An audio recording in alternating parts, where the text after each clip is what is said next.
Morning, ladies.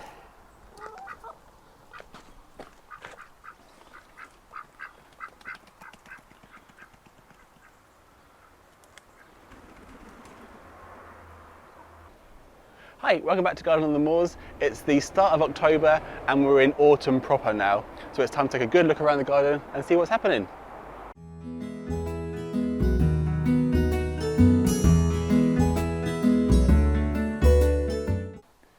You may remember back in spring, we also sowed, as well as courgettes, some winter buffy ball squash. Well, here they are. We've got some more down at Brandon's grandparents growing. That's where they've been. And they've done brilliantly. So I'm just leaving them here, ready for cooking up whenever we fancy them. And we still have some garlics left over there as well, which have done great. They've been so tasty. So you can definitely start to see it's autumn now. Although this fuchsia is doing really well.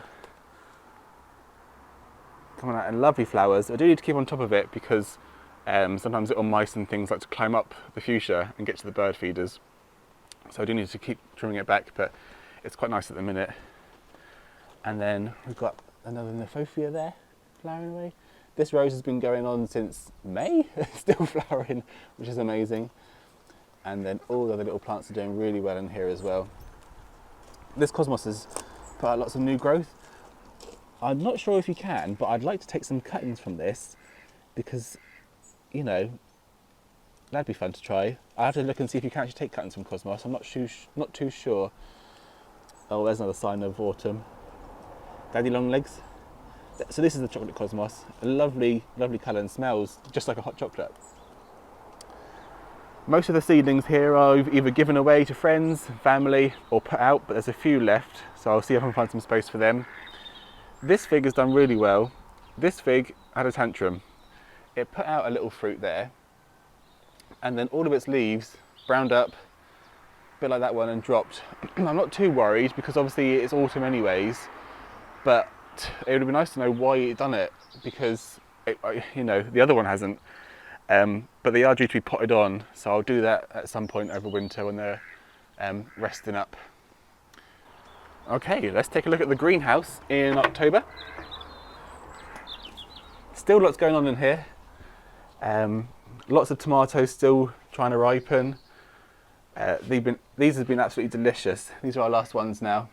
Hopefully they ripen before the end of the season. I'm pretty confident that most of them will. You see there's loads of the golden sunrise have ripened again, which is brilliant.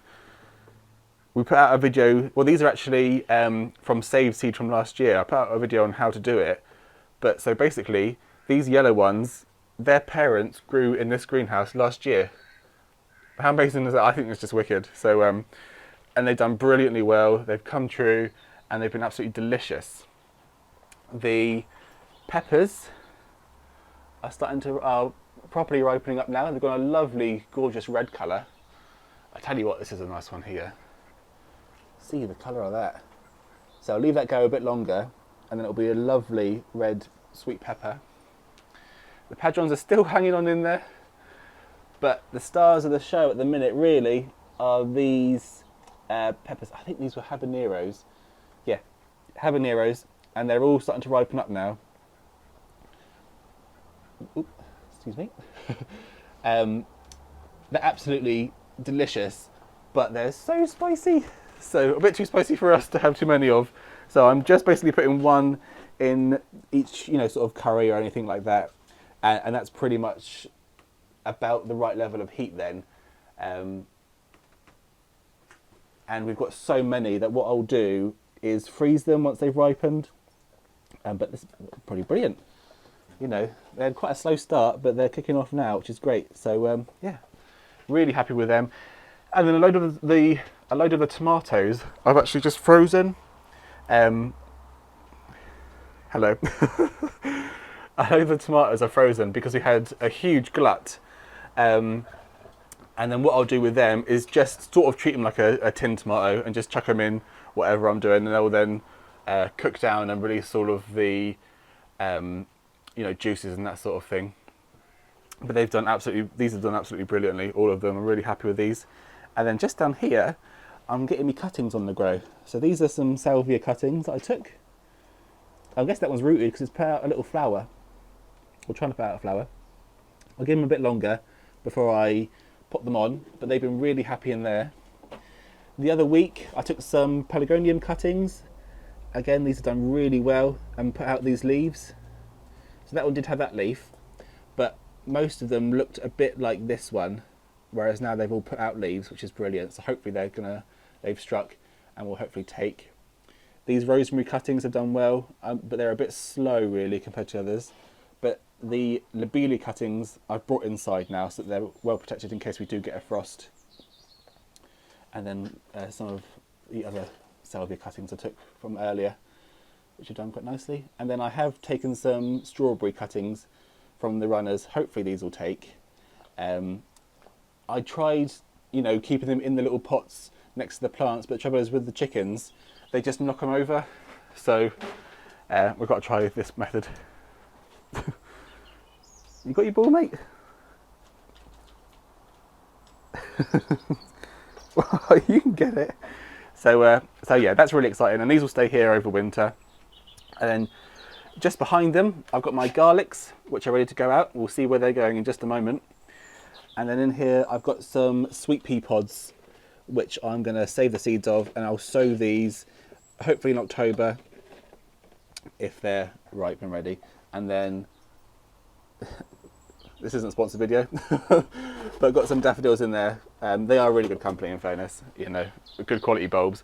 So some of the daffodils have gone out already, and then I've got some more to also go out when I'm ready for them, basically. So yeah, this is the greenhouse with Alex in October. Just checking on the quail. A bit like the chickens, they're molting at the minute, but they'll look lovely once they're all cleaned up. But they've done brilliantly. They've slowed down on eggs now, just like the chickens have as well. Unfortunately, they've stopped laying. But I think someone's been preening. He's got a bit on his nose. But they've been loving this grass here. I've noticed that this is where they've been sleeping under. So that's a really good, addition to the aviary, was putting in these grasses. We might chuck some more in. Although actually, there's some... Ooh, oh, you got it, good boy. There's some actually growing there that the quails are then eating. So that's been really good. Nice and naturalistic for them.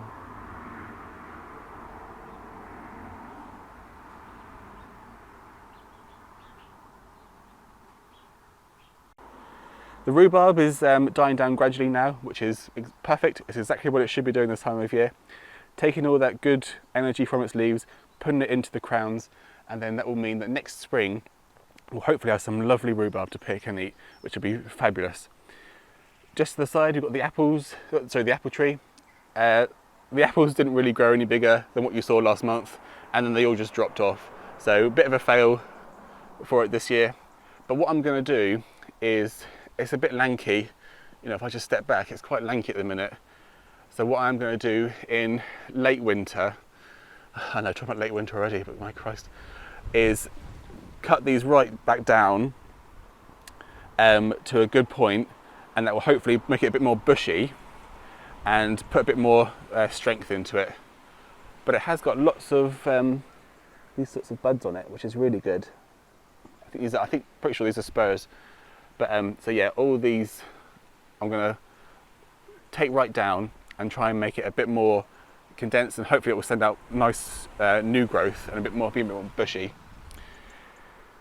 The wildflower area is gone, so that's just what happens this time of year. Oh, look up. He can see himself in the reflection. Or he wants a bit of the tomatoes, I'm not too sure. That's Bruce Wayne, the Duck Knight on the left there, and then that's his sort of foster mum, Penny. Sorry, Scotch. That's his foster mum, Scotch. They look so similar, it's hard to tell. But the wildflower area we've cut right back for autumn, and we'll keep it closely cropped until next spring when we let it all flower again with nice primroses and daffodils and things. Oh, that reminds me, I put some daffodils underneath this apple tree as well, so hopefully they'll look really nice next year. There's still a few characters holding on in the flower bed. the most surprising for me anyways is the roses. I didn't realise we'd still have roses flowering in October, but absolutely gorgeous. Next to some of the dahlias.